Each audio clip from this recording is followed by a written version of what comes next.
98.7 WNNS. Welcome to another edition of Boy, Mom, Girl, Dad, Sarah Smerz, Jet Li.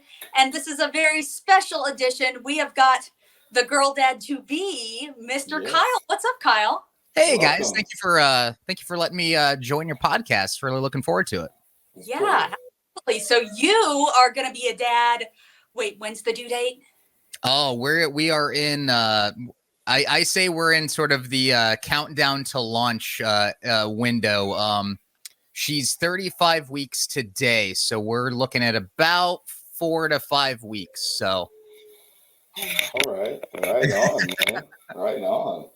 Jet, do you remember like how you were feeling before you became a father? Because you're a girl dad too. Yes, and I don't know if it was any different for you, being the father of the opposite gender. And for me, that played a huge factor, only because I'm like, man, like she's got to use the bathroom and mom's at work. Like, what am I going to do? Like, I don't know. I don't want to mess this up. I don't want to break anything. So it was definitely like where you're at right now, Kyle. I mean, you're pretty chill compared to what I was going through. Well, and I feel like too, it sort of is the yin and yang of, me and my wife. My wife is the planner, over planner. I fall into that in some regards, I guess, but I'm also then trying to be completely like adaptable because I know things will change. All of the advice that I've gotten is nothing will prepare you for having a kid. You prepare for 9 months of being pregnant, and then at some point the birth happens, and then they basically hand you the kid and say, okay, it's yours now. And all of the advice I've gotten is that is like the hit of reality of, oh, you guys trust me to take this home. And now, now it's my responsibility. Yeah, for sure, bro. And listen, let me tell you something. I always like to use the analogy like the boxers use all the time. Like everybody has a plan until they get hit. And like and that's exactly what it was like prepping for Ezra getting here, man. It sounds like you're going through sort of the same. You read all the books, you go to all the classes, you do everything, you watch all the videos, but I mean, there's nothing compares to when you actually have to do it. And let me tell you this, maybe this will give you some solace. It's true what they say, man. As soon as she gets here, you'll know what to do. So awesome. Kind of, it's a weird thing, but kind of on that note, if you wouldn't mind sharing a little bit of your story. I mean, you guys, this wasn't a normal path to childbirth for you guys. You guys had to go on a bit of a journey. Would you mind speaking? No, that's totally fine. I love sharing it because I do believe that it sort of breaks the stigma that is around sort of pregnancy, because most of us just know pregnancy as, you find out, you're pregnant and, that's just how it goes. But me and my wife, we'd been trying by the time our daughter is born, it'll probably be right around 5 years that we were trying. And so, it just the way it goes, sometimes it's one time and you're done and you're pregnant. And then other times it takes a while. And ours was some of the things on her side, just made it to where we could never get pregnant or at least keep a pregnancy. So that's what it was. So after a while of trying, quote unquote, naturally and, hearing everybody, oh, just give it time. Obviously, we had to get the medical professionals involved. So then it became now we're at 3 years of the IVF journey, as it were. And that is a completely eye-opening thing. Obviously, me as a man, my part is very, very simple. But, just watching my wife go through all of the, the hormone injections and all of the stuff and going in, every 2 weeks or then every month. And when it didn't work, then of course the emotional side and the mental side of that, that part comes in. And obviously I can sort of broaden my chest out and just go, it didn't affect me, anything like that. She was going through, a ton more than I was, but somebody said, no, Kyle, you are going through it too. You're just going through a different side of it. Yours was more of the emotional side, more of the mental game, if you will. because yeah, it did suck, months after months, of nope, not this month, and then you have to wait, pretty much another month to find out if it's going to work again. And then, you throw in this weird thing that happened, I think, in the last 2 years, this pandemic, that kind of threw another monkey wrench into all of this that nobody was expecting, because, places were shut down, or, they couldn't do certain procedures. And then of course, the kind of the dreaded thing too was, what happens if one of us catches this? What happens if if we caught coronavirus? And that happened. My wife caught it 2 weeks before actually our daughter's procedure, I guess, to implant the egg happened. And so we were really scared that it was going to push everything back, 6 months. And luckily for us, it only pushed it back about 2 weeks. So, looking forward to it. And so, yeah, on February 22nd of 2022, so 2222, our daughter's, I guess you would say the procedure to put her inside mommy happened. So I'm hoping for an 11/11/22 birthday. So then I can only have to remember ones and twos. So. Pretty simple there, man. Kyle, Yeah. So you're so positive about the whole situation and everything that happened to you. How did you stay so hopeful? How did you keep the faith? Because there had to have been some days that were pretty tough on you. Oh yeah, and that's sort of the thing of right when this journey started, I sort of tried to find something, because I knew it was going to be a journey. They don't call it a journey for nothing. So just, I don't know, I think I was maybe reading something, and just the word hopeful, I saw it maybe like on a t-shirt, something like that. And so I just created the sort of moniker Hopeful Dad. So that's like my socials, Hopeful Dad 217. If you want to follow us, follow our story on Facebook or Instagram or Twitter. But you mentioned there are good days, and then there were bad days. We went through early on with this. We experienced a very quick pregnancy that was like only about 5 days. So that that gets you get you fired up of, hey, this worked, and then it goes away. And then we went through an ectopic pregnancy in 2021. So that was another hit. But a lot of it is just, I think, sharing the story was therapeutic in a way. That's what's kept us, or at least me, so positive. It's just sharing the story. I think a lot of it is when you try and keep it inside, it builds and it builds and it builds. And then obviously, just like a tea kettle or, a pot of water, it's going to boil over at some point.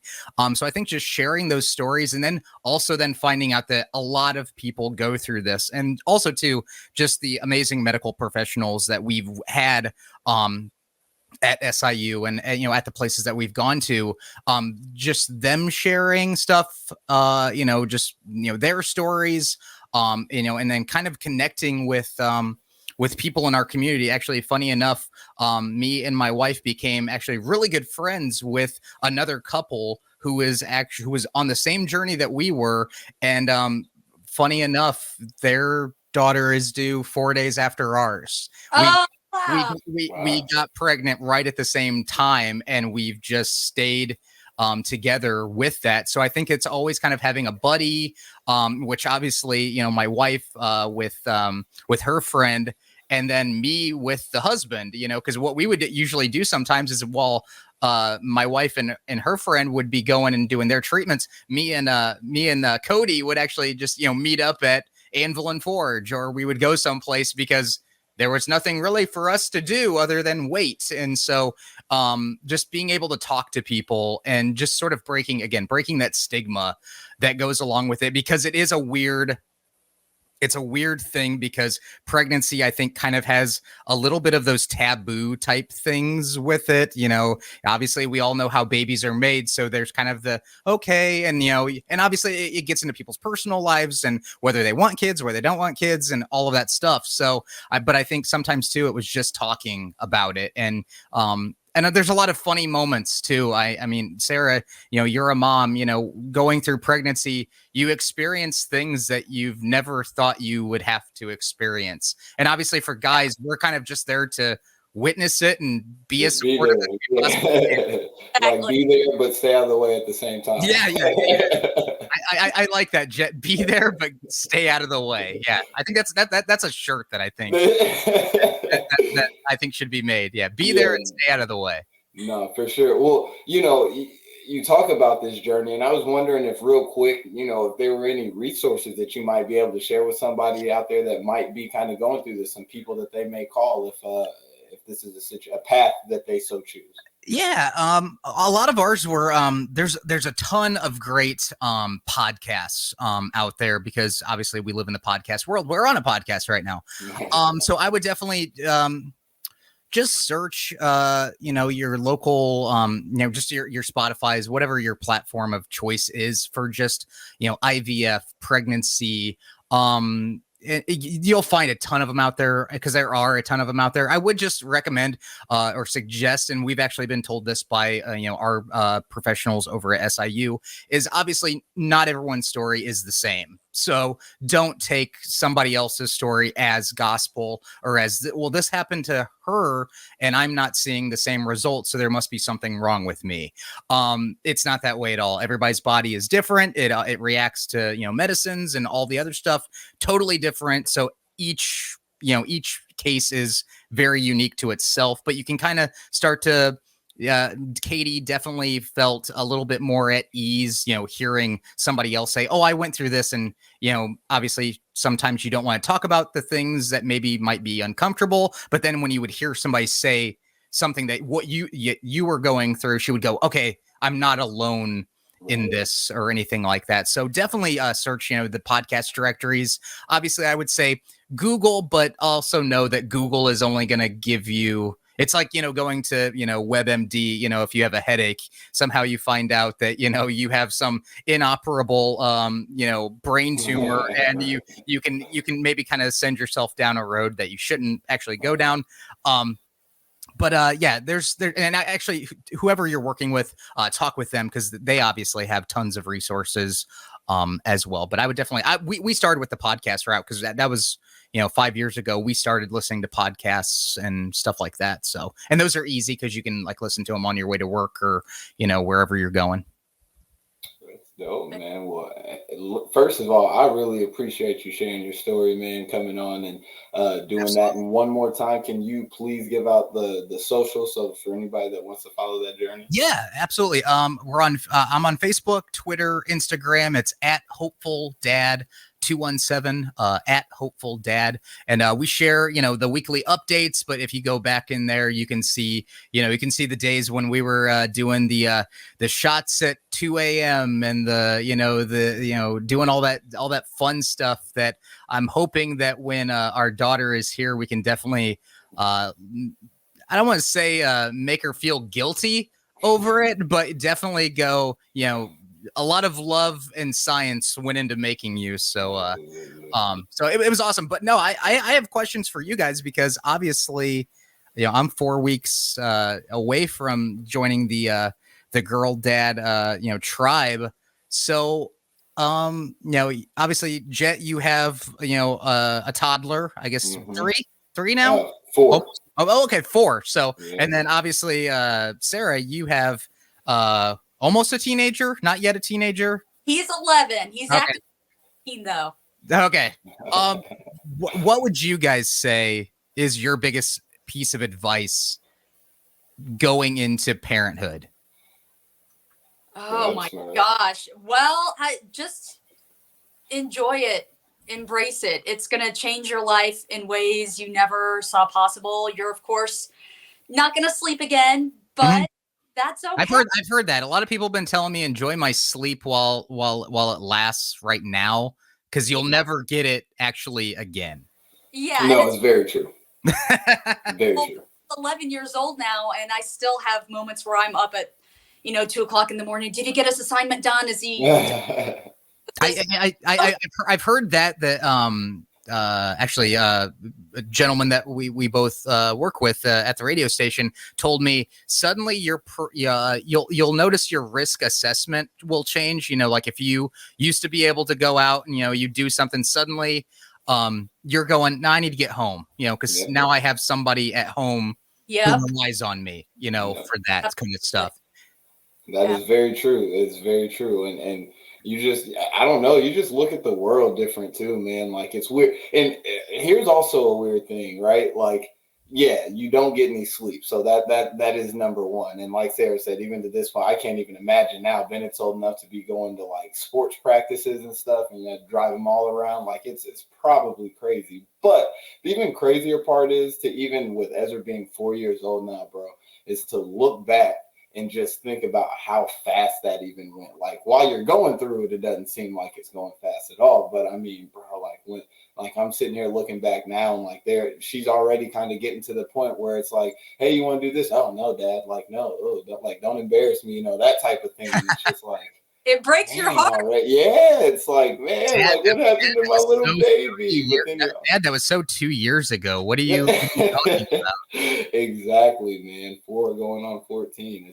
Well, and I feel like too, isn't that kind of almost like a thing with getting older too, is that time just seems to fly by. I think when when you're young, now you have somebody, now you have a little one whose eyes you will see through, you will look through the world kind of through your child's eyes when you have a child. Whereas when you don't have a child, you kind of just look at it, normally. And suddenly though, when you get older, time seems to go by a lot faster. Oh yeah.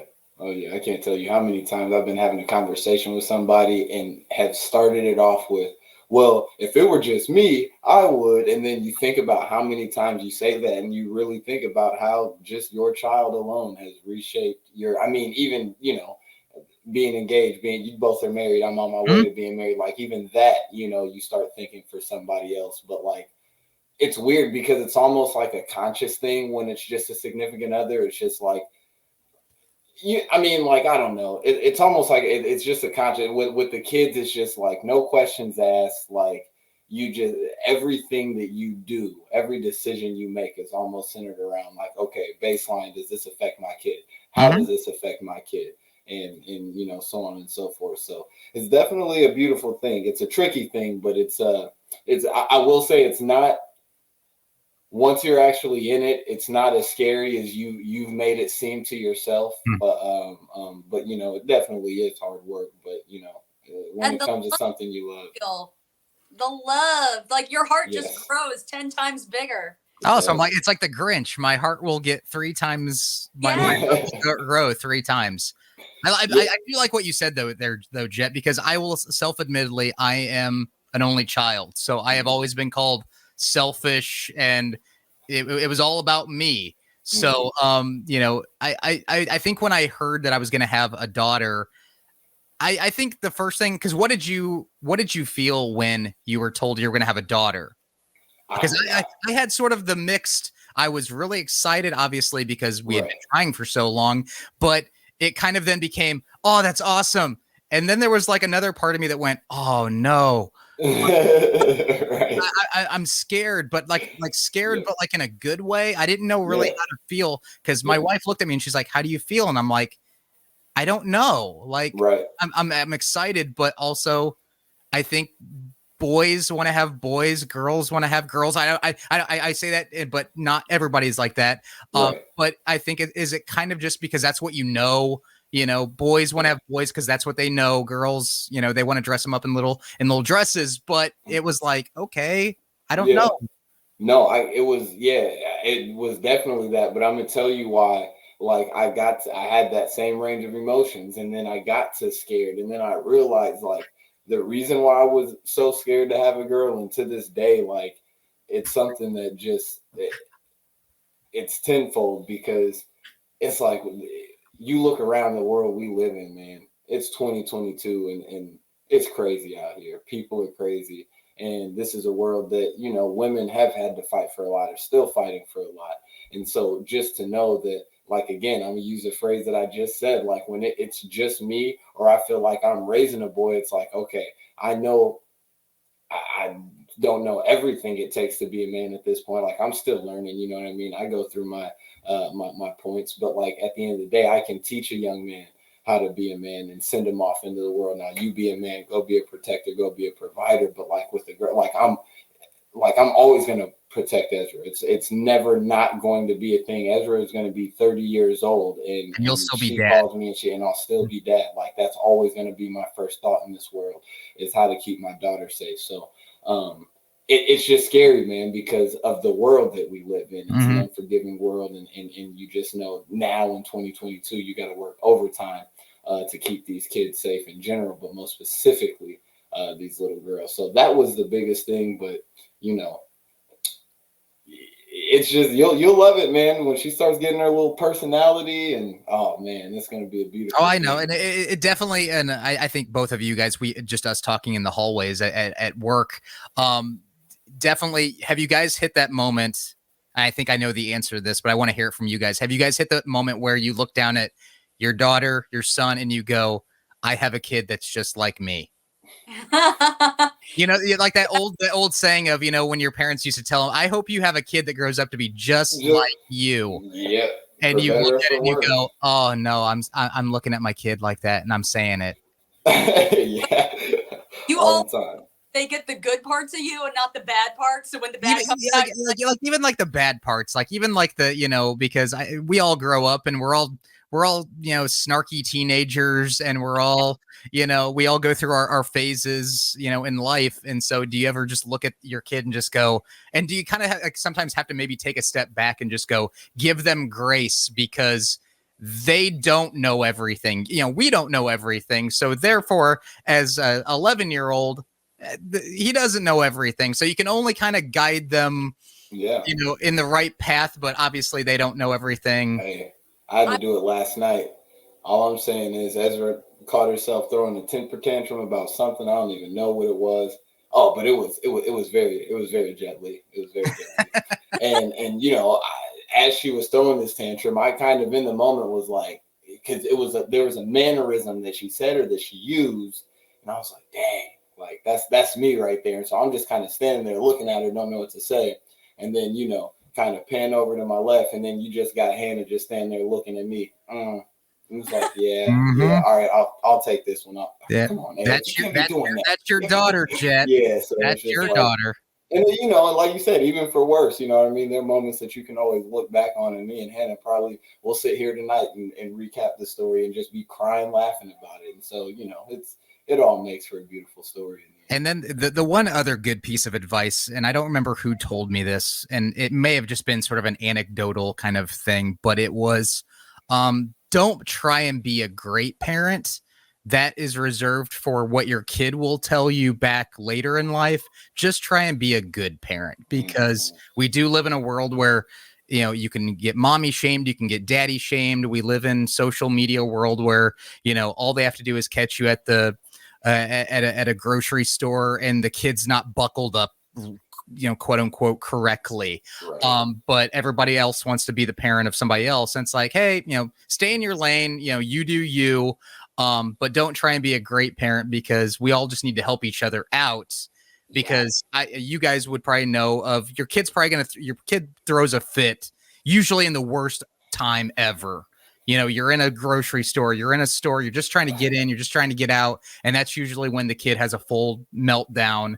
And how you react to it sometimes is you just having to put the stuff down and leave the store, or it's just fighting through whatever it is they're throwing a fit about.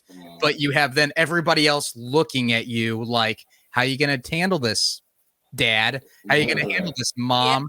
Yeah. And instead of, I was in a store here recently, and I liked it because somebody else who I guess was a mom or grandma or something stepped in and just helped the mom out. This mom was on the verge of just tears. She wanted to be out of there. She knew what was going on, but instead of just standing back and kind of this kid, like that, it was like somebody come in and help. We're just trying to get through this. So, but however the anecdote got shared to me, it was, don't try and be a great parent, just try and be a good parent. Your kid will tell you if you did that job, and usually that's when they'll tell you, hey, Mom, you were great, or hey, Dad, you did the best you could. So yeah, we're gonna know immediately in the moment. Like, I don't know if he's gonna come out of this okay. I hope so. One is the old line is hindsight's always 20/20. I mean, you got to look back at, what it was like to, be a parent. And obviously you're going to look back probably and say, yep, didn't do that right. Didn't do that the best way. But I think my dad also told me too, it's like war, that when you're in battle, sometimes you just have to adapt and get through it. All the books that you've read, yeah, they can prepare you, but guess what? When war is there, you're gonna make do with whatever it was. You don't have the baby bag, you don't have the diaper bag.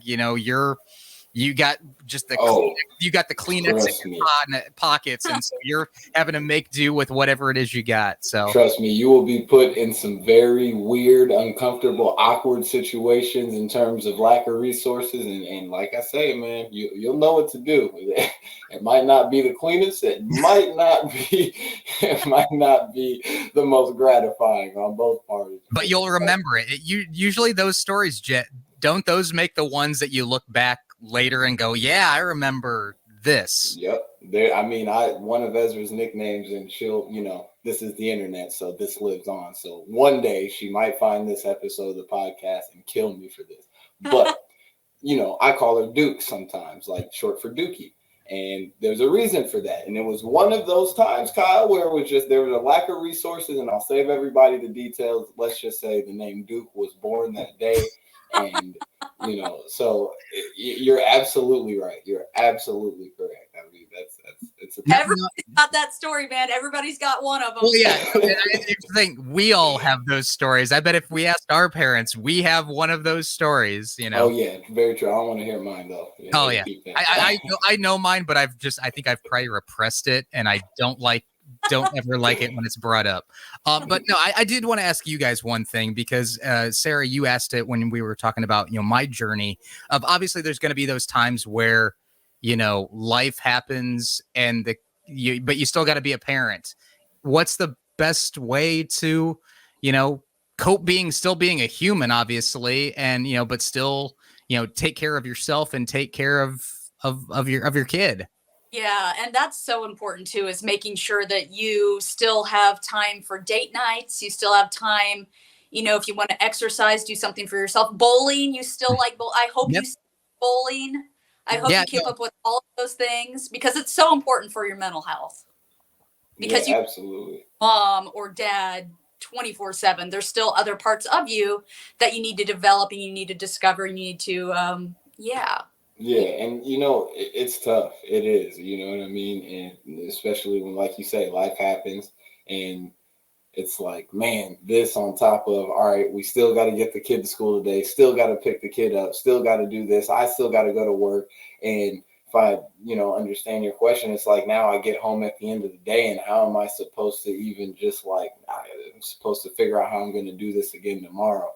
Sarah hit the nail on the head, man. Keep those things in your life that you love, man, and you'll be able to find the time. And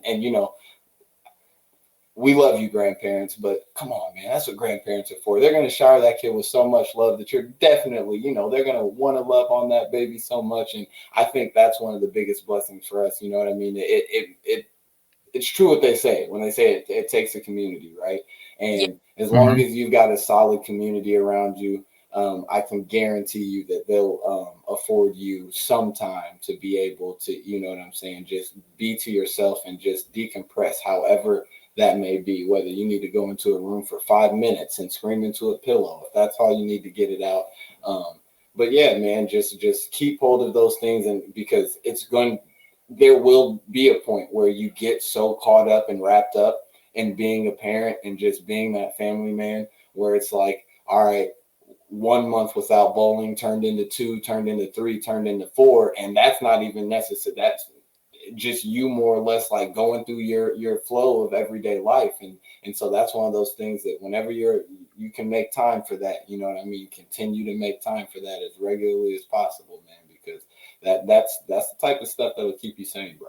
Awesome. Thank you, guys. So that's kind of what I'm hoping to do, but obviously we all know life happens, and It's easy to kind of get away from that, and definitely to you said it perfectly, Jet. It takes a village.